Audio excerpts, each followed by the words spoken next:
FIFA ലോകകപ്പ് എന്നത് ലോകത്തിലെ ഏറ്റവും വലിയ ഫുട്ബോൾ വേദിയാണ്.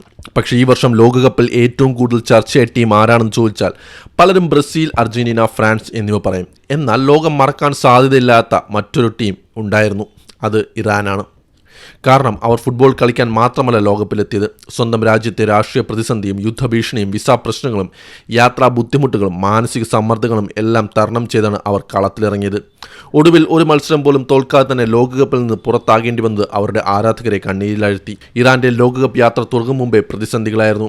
അമേരിക്കയും ഇറാനും തമ്മിലുള്ള രാഷ്ട്രീയ സംഘർഷം അതിന്റെ ഏറ്റവും ഉയർന്ന നിലയിലായിരുന്നു. ലോകകപ്പിന്റെ മത്സരങ്ങൾ അമേരിക്കയിൽ നടന്നതിനാൽ ഇറാൻ ടീമിന്റെ പ്രവേശനം തന്നെ അനിശ്ചിതത്വത്തിലായി. താരങ്ങൾക്കും ഉദ്യോഗസ്ഥർക്കും വിസ ലഭിക്കുന്നതിൽ വലിയ തടസ്സങ്ങൾ നേരിട്ടു. ഒടുവിൽ അനുമതി ലഭിച്ചെങ്കിലും സാധാരണ ടീമുകൾക്ക് ലഭിക്കുന്ന സൗകര്യങ്ങൾ ഇവർക്ക് ലഭിച്ചില്ല. ആദ്യമായി അമേരിക്കയിലെ അരിസോണയിലെ ടുസോണിൽ പരിശീലന ക്യാമ്പ് നടത്താനായിരുന്നു പദ്ധതി. എന്നാൽ സുരക്ഷാ കാരണങ്ങൾ ചൂണ്ടിക്കാട്ടി അത് മാറ്റേണ്ടി വന്നു. പകരം മെക്സിക്കോയിലെ ടിജുവാനയിലേക്കാണ് ടീമിനെ മാറ്റിയത്.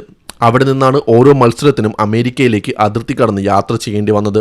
മണിക്കൂറുകൾ നീളുന്ന യാത്രകൾ, കർശന പരിശോധനകൾ, തിരിച്ചുവരവ് ഇതെല്ലാം താരങ്ങളുടെ ശാരീരികവും മാനസികവുമായ തയ്യാറെടുപ്പിനെ ബാധിച്ചു. എന്നിട്ടും കളിക്കളത്തിൽ ഇറാൻ തളർന്നില്ല. ഗ്രൂപ്പ് ഘട്ടത്തിൽ ബെൽജിയം പോലൊരു കരുത്തൻ ടീമിന് സമനിലയിൽ പിടിച്ചു. ന്യൂസിലൻഡിനെതിരെയും സമനില. അവസാന മത്സരത്തിൽ ഈജിപ്തിനെതിരെയും സമനില. അതായത് 3 മത്സരങ്ങളിലും ഇറാൻ തോറ്റില്ല. പക്ഷേ ജയിക്കാനായില്ല എന്നതാണ് അവരുടെ വിധി മാറ്റിയത്. ഈജിപ്തിനെതിരായ മത്സരം അതീവ നാടകീയമായിരുന്നു. മത്സരത്തിന്റെ അവസാന നിമിഷങ്ങളിൽ ഇറാൻ വിജയഗോൾ നേടിയെന്ന് എല്ലാവരും കരുതി. ആരാധകർ ആഘോഷം തുടങ്ങി. പക്ഷേ VAR പരിശോധനയ്ക്ക് ശേഷം ഓഫ് സൈഡ് വിധിച്ചു. ആ ഒരു തീരുമാനം ഇറാന്റെ സ്വപ്നം തകർത്തു. വിജയം നഷ്ടപ്പെട്ടു. നോക്കൌട്ട് പ്രവേശനം അനിശ്ചിതമായി.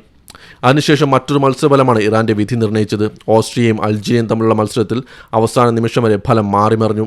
ഒരു ഘട്ടത്തിൽ ആ ഫലം ഇറാനെ അടുത്ത റൗണ്ടിലേക്ക് എത്തിക്കുന്നതായിരുന്നു. പക്ഷേ ഇഞ്ചുറി ടൈമിലെ അവസാന നിമിഷങ്ങളിൽ ഓസ്ട്രിയ സമനില നേടി. ആ ഒരു ഗോൾ ഇറാന്റെ ലോകകപ്പ് യാത്ര അവസാനിപ്പിച്ചു. ഇറാൻ നായകൻ മെഹ്ദി തരമി മത്സരശേഷം വലിയ നിരാശയിലായിരുന്നു. ലോകകപ്പിൽ തങ്ങൾ നേരിട്ടത് ഒരു ലോജിസ്റ്റിക് ദുരന്തമായിരുന്നുവെന്നാണ് അദ്ദേഹം പറഞ്ഞത്.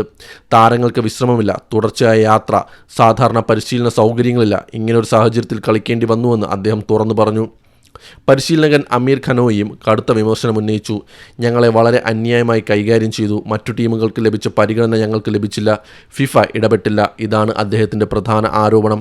എന്നിരുന്നാലും ലോകമെമ്പാടുമുള്ള ഫുട്ബോൾ ആരാധകർ ഇറാനെ അഭിനന്ദിക്കുകയാണ്. കാരണം അവർ രാഷ്ട്രീയവും യുദ്ധഭീഷണിയും നിറഞ്ഞ സാഹചര്യത്തിൽ പോലും മത്സരക്ഷമത കൈവിട്ടില്ല. ഒരു മത്സരം പോലും തോറ്റില്ല. അവസാനം വരെ പോരാടി. പക്ഷേ ഭാഗ്യം അവരുടെ കൂടെയുണ്ടായില്ല. ഈ ലോകകപ്പിൽ ഇറാന്റെ യാത്ര ഒരു വലിയ ചോദ്യമുയർത്തി. രാഷ്ട്രീയ പ്രശ്നങ്ങൾ കായികരംഗത്തെ എത്രത്തോളം ബാധിക്കണം? കളിക്കാർ രാഷ്ട്രീയ തീരുമാനങ്ങളുടെ ഇരകളാകേണ്ടതുണ്ടോ? ഫുട്ബോൾ മൈതാനത്ത് വിജയവും പരാജയവും കളിയിലൂടെ തീരുമാനിക്കപ്പെടണം. എന്നാൽ ഈ സാഹചര്യത്തിൽ മൈതാനത്തിന് പുറത്തുള്ള സംഭവങ്ങളാണ് കൂടുതൽ സ്വാധീനം ചെലുത്തിയതെന്ന് പലരും വിലയിരുത്തുന്നു. ചരിത്രം പരിശോധിച്ചാൽ ഇറാൻ ഒരിക്കലും ലോകകപ്പിൻ്റെ നോക്കൌട്ട് ഘട്ടത്തിലെത്തിയിട്ടില്ല. 2026 അതിനുള്ള ഏറ്റവും വലിയ അവസരമായിരുന്നു. 3 മത്സരങ്ങളും തോൽക്കാതെ നിന്നിട്ടും അടുത്ത റൗണ്ടിലെത്താൻ കഴിയാത്തത് അവരുടെ ചരിത്രത്തിലെ ഏറ്റവും വേദനാജനകമായ ലോകകപ്പ് പുറത്താകലുകളിൽ ഒന്നായി വിലയിരുത്തപ്പെടുന്നു. ഫുട്ബോളിൽ ചിലപ്പോൾ മികച്ച പ്രകടനം മാത്രം മതിയാകില്ല, അല്പം ഭാഗ്യവും വേണം.